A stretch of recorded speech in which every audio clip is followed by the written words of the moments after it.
everybody, it's Becky. I'm back with a different kind of video for you guys this month, and it's all going to be showing you my youngest daughter's bulletin board and learning center area on her side of the homeschool room. Things that I picked up from Oriental Trading Company that really beefed up not only the decor of her bulletin board, but then utilizing the wall space to put some really neat posters and interactive tools that she can use as we're going through her curriculum and learning different topics and concepts. They're really going to help to make it more interesting and more interactive, which I think is really important. I'm really excited at how everything turned out. We've already started our homeschool year, and so far everything that I've picked out from Oriental Trading has turned out really great. She loves the bulletin board decor, and so I'm really excited to share it with you guys today. I really had to be creative with her because there are quite a few things that I wanted to hang up and have her be able to see that are just static posters and things like that.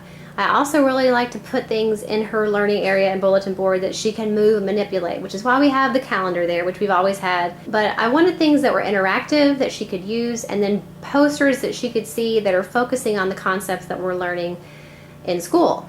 So using some of the great products that Oriental Trading carries for not only bulletin board decor, but then just learning as well, and classroom decor.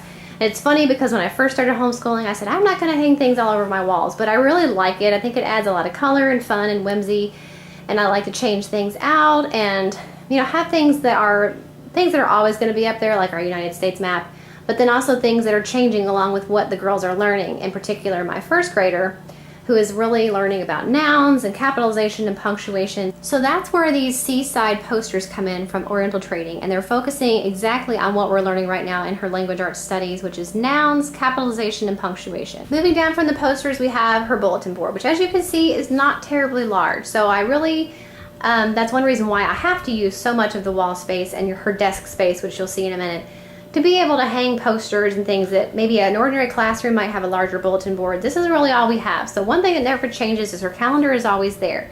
I typically will change things around here that we're working on right now. So in math, we're working a lot on numbers and place value and things like that. So that's where the basic place value bulletin board set comes from. And this is one of the examples of what I was talking about, not being just a static poster, which are great to have, but I like things that are also interactive. So I kind of split it up a little bit. If you could definitely put all of this on the bulletin board if you have enough room, which I do not.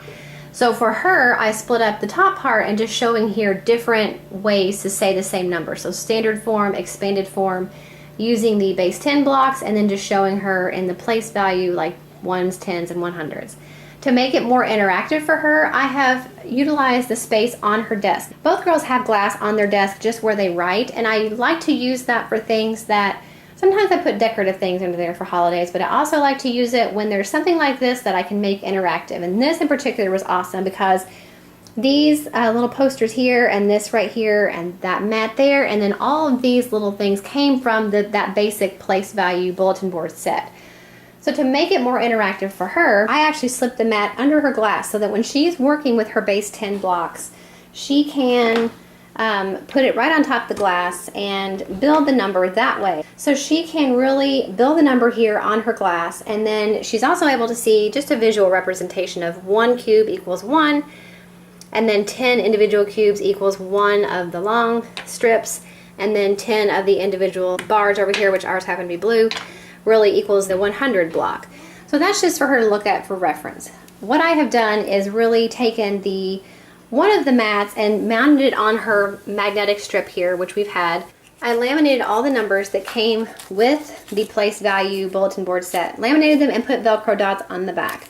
So if I want her to build the number 234, I just stick the number up there, she gets her blocks out, and she can work that out on top of her glass with the mat underneath.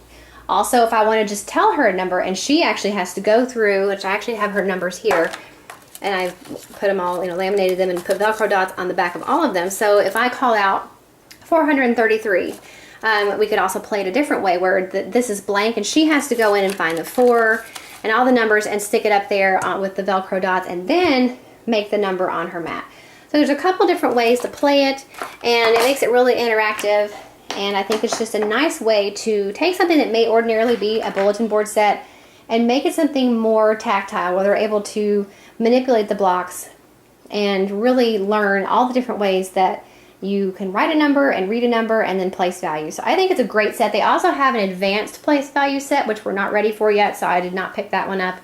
But it's definitely something that I'm going to look at in the future because, you know, once she's learned and mastered ones, tens, and hundreds, then I want to be able to move her up to thousands and things like that. So that is what we did for the place value bulletin board set.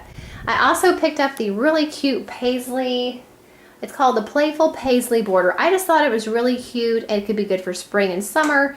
And I thought it was really a nice bright pop and against the white especially, which is also from Oriental Trading. It's the Fadeless Art Paper Roll. So you could use it for bulletin boards, you could use it for art projects, and it comes in a huge roll like this. So I have got plenty to decorate future bulletin boards, and then also if we want to use like a big art, have a big art project, that will be great for that as well. It's really nice paper, and it looks really pretty, I think, against the teal of the border. So that's really cute, and we'll be using that border for a while before we change it out to our fall border. The next thing that I picked up is this 100s pocket chart, and I really wanted one of these, and for a long time I thought I don't have room for one, but it fits perfectly right here under our magnetic board, and there's so many different things that you can do with them. It actually came with more numbers than even that. It came with all these other numbers, and they're blue and yellow and red for different reasons, so it's helping kids to count by 5. So the different colors mean different things. There's ones that are colored for counting by 10s.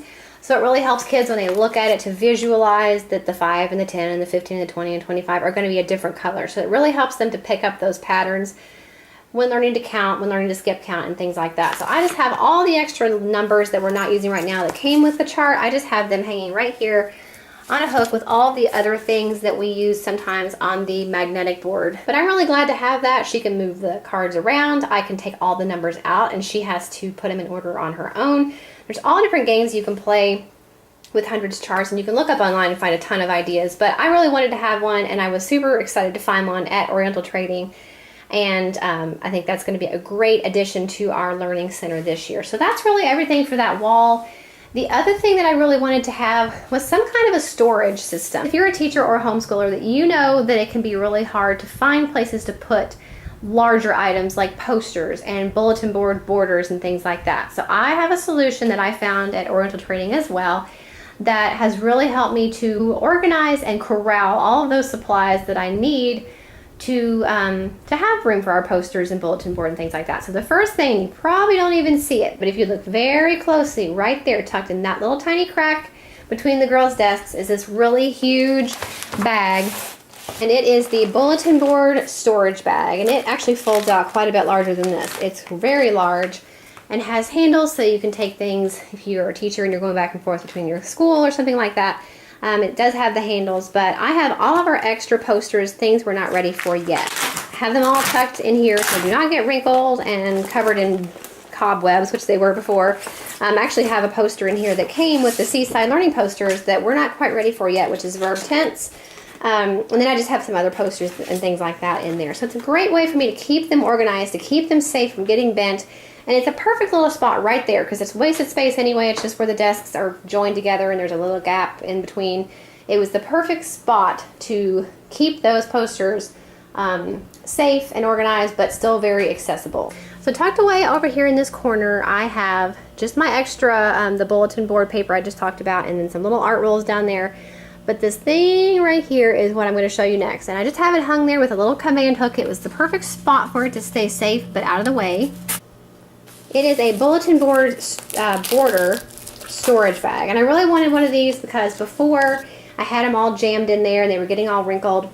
So I wanted a nice place to store them. So it unfolds like this. There are 5 pockets and each pocket holds up to 36 border strips. And so I just wanted a safe place to keep all my borders. And I have plenty of room to grow because I have a lot more room that could fit in each of these pockets. I have my one that's on there now from Oriental Trading and then just some other ones that I picked up.